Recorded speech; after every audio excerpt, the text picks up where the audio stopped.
Rage Against the Machisme raconte l'histoire des luttes des femmes en France sur plus de 2 siècles. C'est votre livre, Mathilde Larère, bonsoir. Merci d'être avec nous. Merci. Vous êtes donc l'auteur de cet ouvrage qui vient de paraître aux éditions du Détour. Vous êtes historienne, spécialiste des révolutions et de la citoyenneté. Alors ce titre d'abord, il fait référence, c'est une référence explicite à un groupe américain de métal, de rap metal, Rage Against the Machine.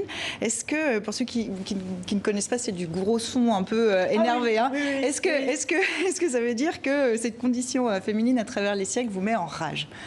Ah bah, tout à fait. Et puis en plus, il y a une citation d'ailleurs que je donne dans le livre, c'est il faut que les femmes cessent d'être aimablement énervées. Et c'est vrai que ça raconte cette rage, cette colère des femmes sur 2 siècles justement de colère, de mobilisation, d'organisation. Donc ça tombait bien. Mais par ailleurs, c'est un slogan que j'avais vu dans des manifestations féministes en novembre 2019, que j'ai ensuite retrouvé dans d'autres. Donc c'est un des slogans des féministes actuelles. Et c'est donc un livre militant. C'est un livre, alors c'est un livre d'histoire, mais c'est un livre qui s'adresse aussi. Alors, est-ce que ça veut dire en fait un livre militant? C'est-à-dire que à qui il s'adresse? Il s'adresse au grand public, mais je pense qu'il servira, à la fois à des gens qui ne sont pas spécialement féministes ou ne s'y intéressent pas spécialement, mais voudraient en savoir plus. Mais il s'adresse aussi évidemment à toutes celles et ceux qui se disent féministes et qui ont à cœur peut-être de connaître les luttes dans l'héritage desquelles en fait ils s'inscrivent. C'est une histoire qui est finalement assez méconnue, même auprès des militants que ça intéresse. Oui, en fait, moi je fais beaucoup de formations en milieu militant dans les associations, à nous toutes ou à d'autres, et je suis souvent surprise de me rendre compte à quel point autant il y a un certain nombre de concepts qui sont en place, etc. L'histoire longue des luttes féministes ou des statuts des femmes, c'est en général assez peu connu. C'est par ailleurs assez peu enseigné, donc c'est normal que ce soit peu connu. Vous êtes historienne, justement, la question de l'enseignement est centrale. Est-ce que là, il y aurait quelque chose à faire? Et là, je parle des élèves, je ne parle pas des étudiants à l'université, etc. Est-ce que vous pensez qu'il faut revoir aussi les manuels scolaires, par exemple?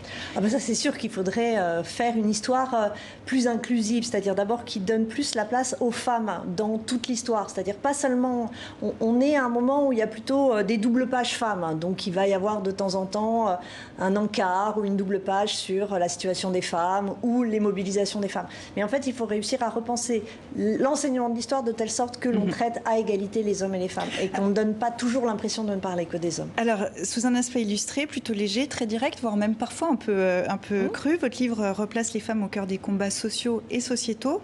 L'histoire des femmes, c'est la lutte? Vous diriez ça?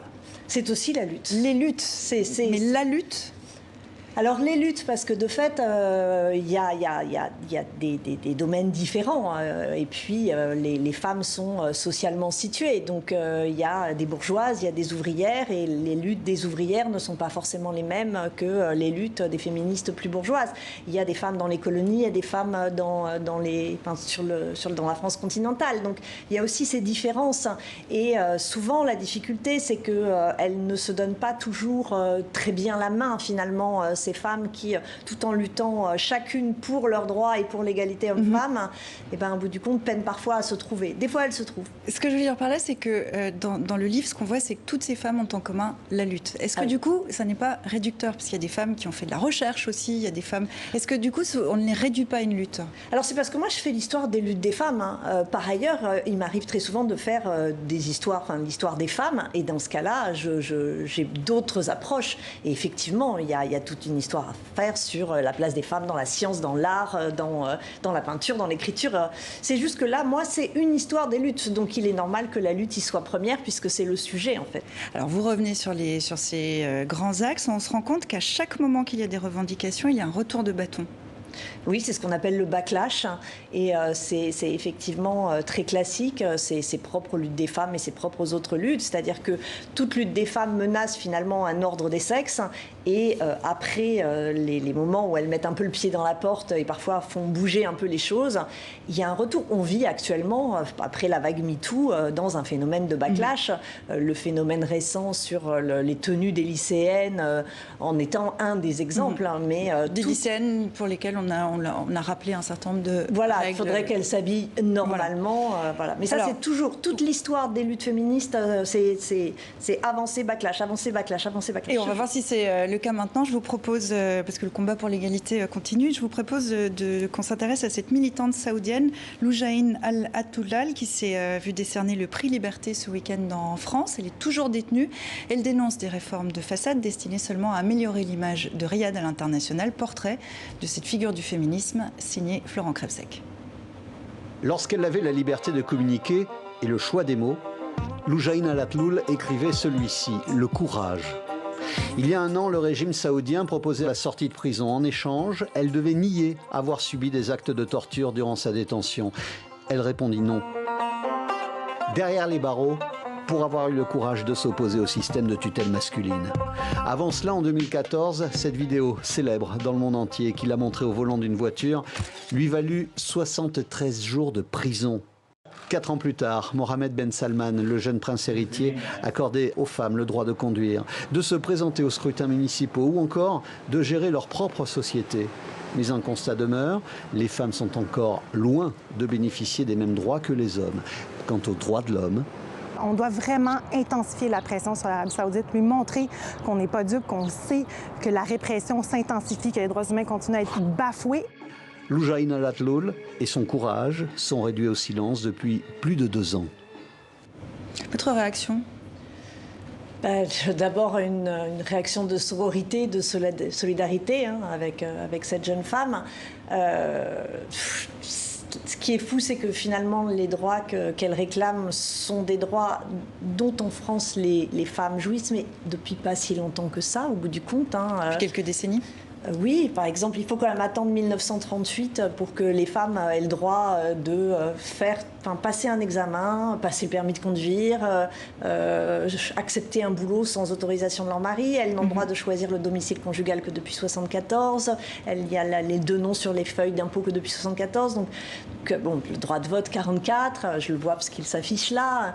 Donc voilà, l'histoire des luttes des femmes pour la conquête de leurs droits est longue et elle est difficile. Je ne connais pas la situation d'autres pays par le détail, mais elle se bat comme se sont battues des femmes dans d'autres pays. Ce que vous expliquez dans votre livre, c'est qu'il y a en gros 3 vagues. La 3e étant, et vous l'évoquiez tout à l'heure, la vague du hashtag MeToo. Au regard des vagues précédentes, les suffragettes par exemple, la libération dans les années 70, avec votre regard d'historienne, je vais vous demander de vous projeter dans le futur.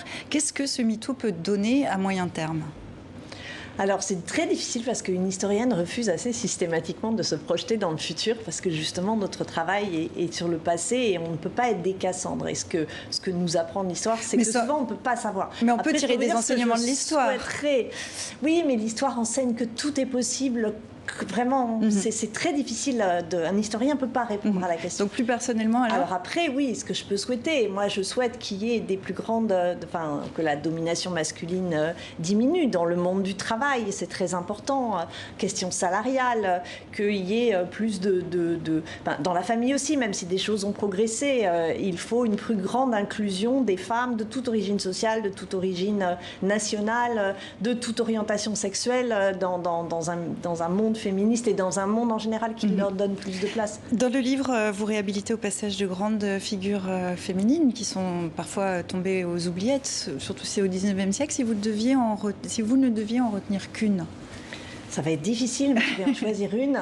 C'est Madeleine Pelletier. Alors Madeleine Pelletier, pour qui j'ai une tendresse assez absolue. Madeleine Pelletier est une jeune fille de milieu très populaire qui fait des études et qui, grâce à ses études, parvient d'abord à passer le bac, ce qui n'était pas évident. Nous sommes à la fin du XIXe siècle. Puis elle commence des études de médecine et elle essaie de passer l'internat de psychiatrie qui est fermé aux femmes à ce moment-là. Les femmes autour d'elle, Marguerite Durand, d'autres, se mobilisent pour qu'elle ait le droit de passer l'internat de psychiatrie qu'elle l'obtient. Et à partir de là, elle ne va avoir de cesse de se battre pour l'égalité homme-femme et dans tous les domaines. Elle est très très en avance, par exemple, pour tout ce qui relève du corps des femmes. Elle appelle à une éducation sexuelle des jeunes filles. Elle a vraiment des discours sur laisser les femmes tranquilles. Elle s'habillait en pantalon à une époque où c'était interdit.